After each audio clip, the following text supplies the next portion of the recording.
Hi guys, it's Blackie. Okay, today we're going to talk about Captain Ball revolvers, about the recent news that GOEX is no longer going to be making powder.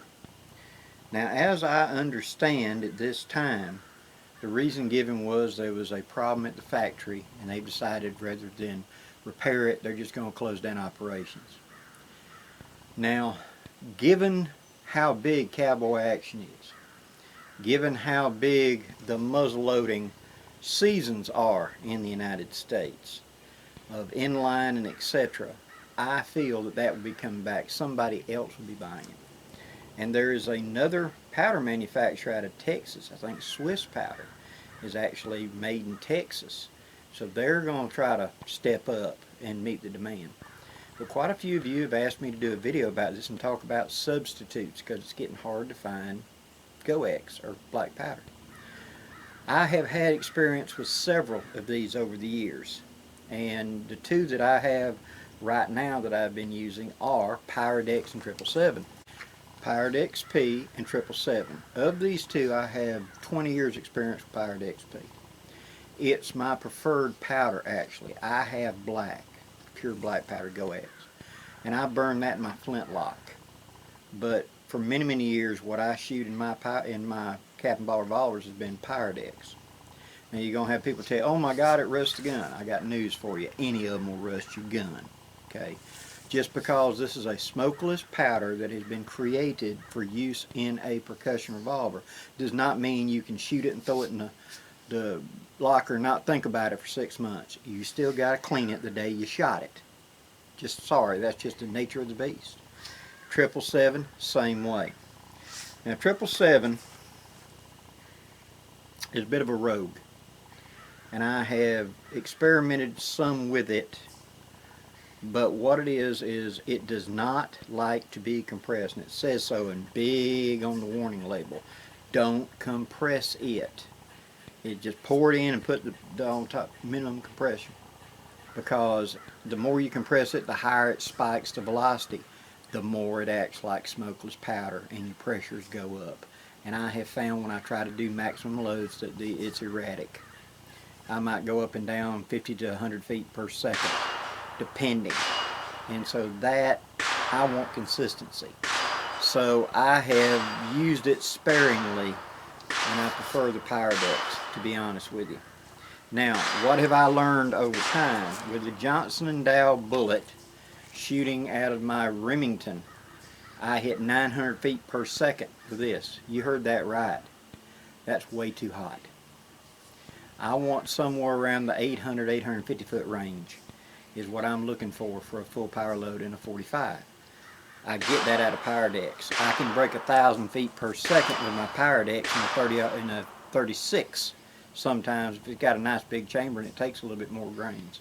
With compression, I can get a consistent where the shot-to-shot variation is very little. And so for me, Pyrodex is my first choice. Now there are two kinds of Pyrodex. There's Pyrodex P and there's Pyrodex RS. This is formulated P to be like triple F and therefore pistol powder. The other one, which is RS, is formulated to be like rifle powder, or 2F. RS stands for rifle and shotgun.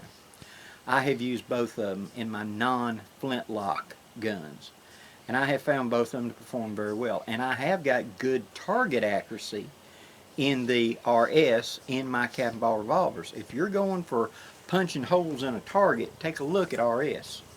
If you're shooting still the holy black and you just want to shoot pure black powder, I have shot very consistent groups, low velocity groups, like 650 feet per second, out of my 1860 Army, and similar to that in my 51 Navies, with 2F powder, or even 1F. I got a big supply of 1F at one time because I had a 10 gauge, and it loved 1F. And in my 50 caliber flintlock, I would use 1F as a target load.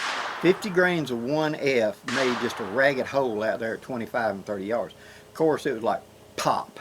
It wasn't no bang to it. But that was for target accuracy on a range, trying to win a match, not for hunting accuracy. It was just very, very consistent shot to shot. And that's what you're going to find in any substitute or whatever. What is the mission you're going for?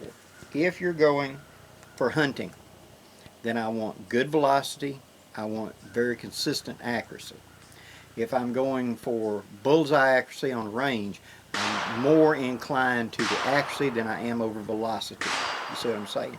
If I'm trying to shoot at range, I need velocity to carry it the farthest, that type deal. So it's just the job you're doing.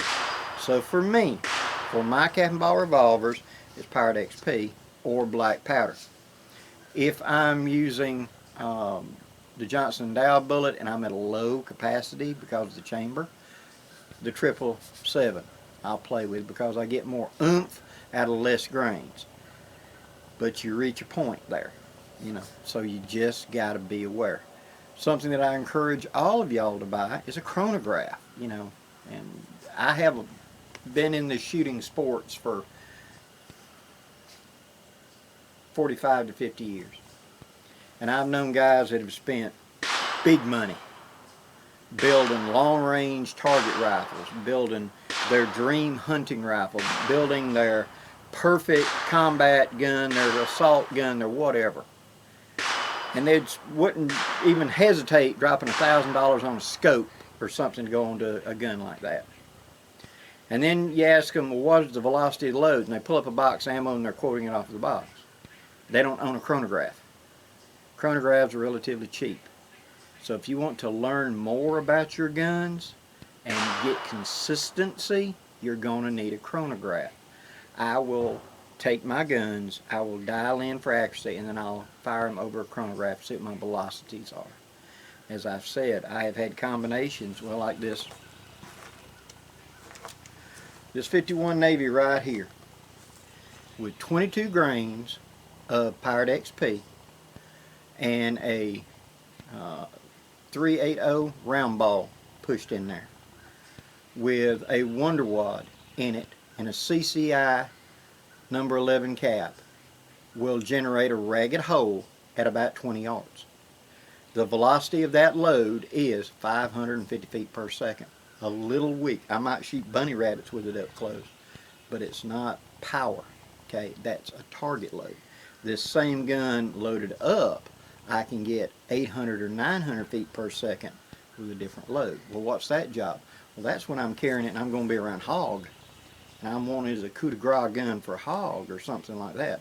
So you're making custom ammunition every time you load, guys. It's what's the power I need, what's the accuracy I need. It's a pendulum. Ideally, they'd do both at the same time, but it's rare that occurs.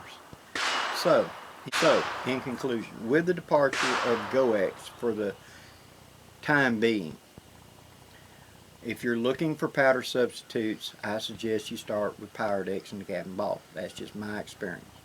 Now, I'm sure in the comments below there are going to be people that scream and holler that, oh, they hate it, they hate it, they hate it. And that's absolutely true. It doesn't work for you. But I'm saying in my experience, that's what I use.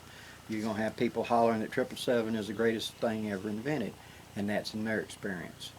You've got to do your own research and find out what works for you, your style, your loading. But in my opinion, look at Powered XP.